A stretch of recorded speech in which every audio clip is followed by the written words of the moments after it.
YouTube, man. Look, bro, I ain't gonna lie. I see this video on my timeline on my YouTube. Not my timeline, my homepage. I'm like, bro, this hit me to the core. The 4 types of hoopers who always make the team. Tucker Richardson, man. Shout out to you, bro. I ain't gonna lie. Let's see how this video is, bro, because this hit me to the core, bro.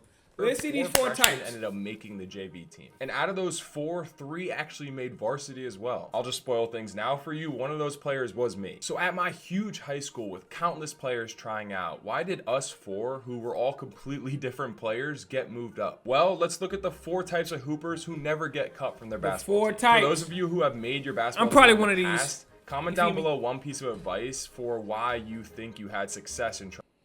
I ain't gonna lie. I'm keeping it 100 with y'all, bro. Let me know in the comments, too. But I'm gonna say one just because he asked you like that. You know what I'm saying? I think it's because, bro, I ain't gonna lie. I worked out every day. I worked out every day, and I was 6'3". At like in 8th grade. I stopped at 6'3", but I was 6'3" in the 8th grade. So I played varsity since I was a freshman. You know what I'm saying? I ain't getting buckets. But I worked out every day. Let's all help Train each other out every day. this year. So the first archetype I want to talk about is what I'll call the specimen. This one is simple. Some kids are just different physically. And there was a freshman at my school, a close friend of mine actually, who was 6'9". Yeah, I'm sure you can guess why he made the basketball team. In fact, at the time, he wasn't very... 6'9" is crazy. And I had a nigga on my team that was 6. I ain't trying to keep pausing the video. I had a dude on my team that was 6'6". Crazy work. Yeah, he's skilled or coordinated, and he didn't really understand the game. But did I mention he was 6'9"? Some players are just built differently, and because of those physical attributes, a coach has no choice but to have them make the team. So although he was a project, I'm sure at that age, my high school coach saw him like a piece of Play-Doh. Very malleable, and with the potential to have real success later on in his career. Height is probably the most obvious physical gift. But a kid might be extremely athletic or more physically developed than their peers. These kids tend to almost always make the team, especially when they're young, because who knows what they can become. Now, only a small percentage of you probably fall into this specimen category. But if you do, here's my advice. For the sake of all of us who aren't the tallest or strongest or most athletic, please take advantage of your gifts. Don't become reliant on them. I see this often. A player dominates when they're younger and then never develops or reaches their potential. You have to continue to work as hard as you can. I swear, bro, because I was one of them boys. I was a fat kid. I had all the handles shot, but I was a fat cunt dunk. I was just so on your like, skills. I was actually lucky I grew later on because it forced me to work on my guard skills. I was about 5'9" or 5'10" as a freshman in high school, so I naturally played point guard. By the time I was a senior, I was 6'5", but had all these important skills for playing at the next level. I see kids come into high school at 6'5" and get forced to play center. Then they get hit with the double whammy. They don't. Well, that just hit me to the core. Nigga, that's, bro. I literally was playing center in high school at 6'3". Center! I was playing center. Trying to go to the league. Bro, let me know down below, have y'all ever got put in the wrong position in high school, bro? That just hurt me, bro. I feel like that messed my career up, for real. Bro, let me know in the comments, bro, because that really hit me to the core. Like, I ain't gonna lie. I was 6'3" playing center in high school, bro. They got 6'7" point guards in the league right now. The high school at 6'5" and get forced to play center. Then they get hit with a double whammy. They don't grow and they don't work on their guard skills. By the time senior year hits, they're stuck and can't play at the next level. Don't let this happen to you. Okay, the second player who made that JV team I'll call the scorer. That just hurt. And a talented score-first player will almost always make their basketball team. It's funny because coaches will tell you they're looking. I ain't gonna lie. I wouldn't listen, but Kalani Smith was cooking her. But yeah, score first, yeah, facts. Player will always make their basketball team. It's funny because coaches will tell you they're looking for players with good attitudes, who hustle and play team basketball, and maybe this is true. Yeah, to ride the bench. Every basketball team needs scorers. One of the worst things, actually definitely the worst thing you can do at a basketball tryout is be passive. If you're passive, you blend in. And if you blend in, you get cut. So whatever it is you do well offensively, you have to be ultra aggressive doing that thing. The interesting thing is the second guy who made that JV team was definitely talented, but he wasn't leagues ahead of other players who only made the freshman team. The difference was he was incredibly aggressive. I'm sure other kids at the tryouts would have even called him a ball hog. Well, a lot of those kids didn't make the team. So what does that tell you? This guy saw every touch. That tells you to be aggressive. I ain't gonna lie, I was passive, but I could score easily because I could shoot and I was tall as hell, so you know what I'm saying? And I had handles. But I was passive too. I wish I had been more aggressive. That's one thing I wish back in the day. I'm telling y'all now, if y'all listen to me, I don't know who listening, but be more aggressive, bro. I'm talking about if you got school basketball game whenever coming up, think in your head, you're like, bro, I be passing a lot, bro. I really don't show, bro. Be more aggressive, bro. Just be As more an aggressive. opportunity to Because cook I should have like did an that, bro. oven that was stuck on high heat with no off switch. And I remember it wasn't like he was very efficient. He would miss a ton of shots, but the shots he was taking, even if they didn't go in, just made him look high level. He'd get to his spot in the mid range and rise up on a defender, or use his strength to drive and finish through the defense. Again, a lot of the time he missed, and yet he still scored more than almost everyone else because his volume of shots was so high. So am I telling you to be a ball hog at tryouts?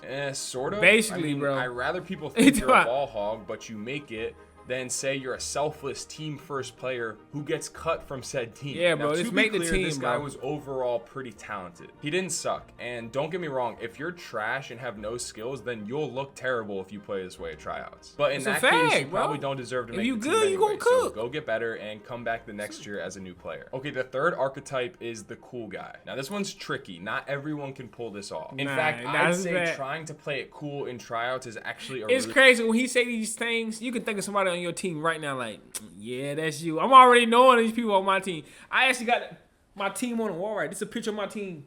We made the 4th round to the playoffs, bro. I can name each one of these players, which player that is, bro. I ain't gonna lie. big mistake. No Again, doubt. you want to stand out. If you're worried about what other people will think and you just want to fit in, it's gonna be an uphill battle for you. But this guy had a different kind of vibe. First of all, fit in, it's gonna be an uphill battle for you. But this guy had a different kind. Yo, Michael Porter, bro. Please let the people know, what do you call that, bro? What do you call that, Michael Porter, bro? We got to find out what you call that, first of all, bro, because that was crazy.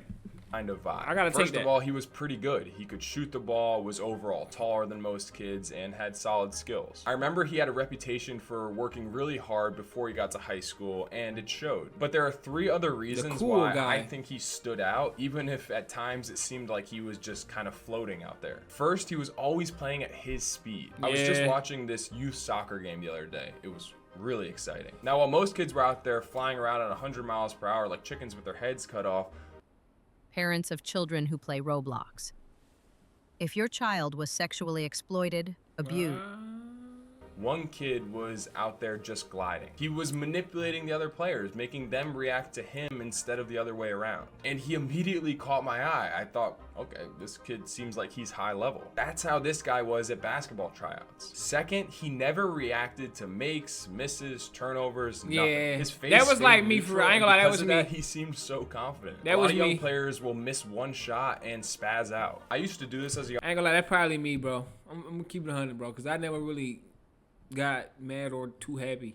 younger player reacting to a missed 3 like I just got attacked by a cat. This is not what I mean when I say stand out. This brings unwanted negative attention to you and coaches will notice it. Instead, this guy wasn't fazed, which also stands out, but in a positive way. And third, this is a weird one, but he was just out there trying stuff. He'd throw no-look passes and take step-back threes. Again, a lot of times it wasn't successful. But when 90% of the players at a tryout are afraid to shoot the ball or just go run to the corner, a coach will see this and be impressed. It was like he was so confident he was going to make a team. The tryout was more just a fun, low-stakes environment as opposed to a high-pressure situation like it is for most kids. A lot of you build tryouts up to be this massive thing, and that brings a lot of anxiety. But when Yeah, you I gotta approach it chill with out, the bro. mindset of, I'm going to control what I can control, and whatever happens, I'll accept it, you release that tension. You'll actually play better. All right, the fourth and final player who made that JV team was, you guessed it, me. And I'll call my player archetype the worker. I was like a lot of you. I wasn't the biggest, the Nah, most not me. athletic, or even the Man, don't most say a lot of you. Don't say me, but I was getting bucks.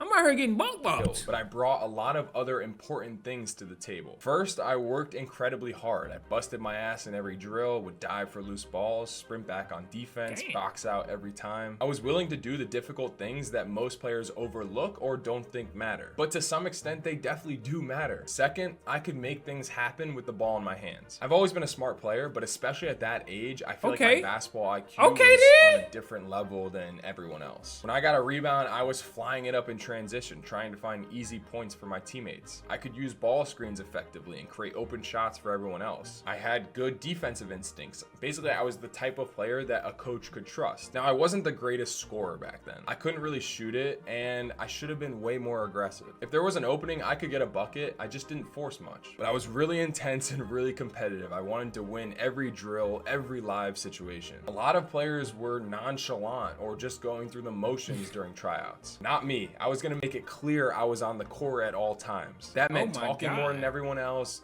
high-fiving teammates, taking charges, getting on the floor. I had a good enough combination of effort, competitiveness, and high-level IQ that my lack of scoring didn't hold me back like it might for other players. I remember I was so stunned after tryouts that year when my coach told me I was getting moved up to the JV team and would even be sitting on the varsity team. Back then, I didn't have the confidence to believe that I deserved that spot. And if I was a more confident player early on, I know I could have been even more successful in my high school career. That's why I created a course on unshakable basketball confidence, where I talk about all the things I've learned over the years that I know can help all you young players with your mentality. I also know this course is something that would be great to have before your tryouts, so more info is in this video's description. Look, you might not fall exactly into any of these 4-player archetypes, but I think there's something you can take from each one. At the end of the day, you must find ways to stand out. That you gotta find ways to stand out. That is the most important thing to getting your coach's attention. Or be the coach's son. Hopefully this video taught you how to do. Or be the coach's son.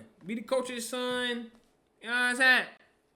That could get you there too. You feel me? But look, I ain't gonna lie, I like this type of video, bro. This video was cool, bro. I ain't gonna lie. Let me know in the comments, bro, what y'all think, bro. Let me know if this kind of stuff happened to y'all. If y'all one of these archetypes, if y'all can name somebody that's one of these archetypes on your team. But look, man, like, comment, subscribe. I'm gonna see y'all in the next video. Y'all already know what's going on.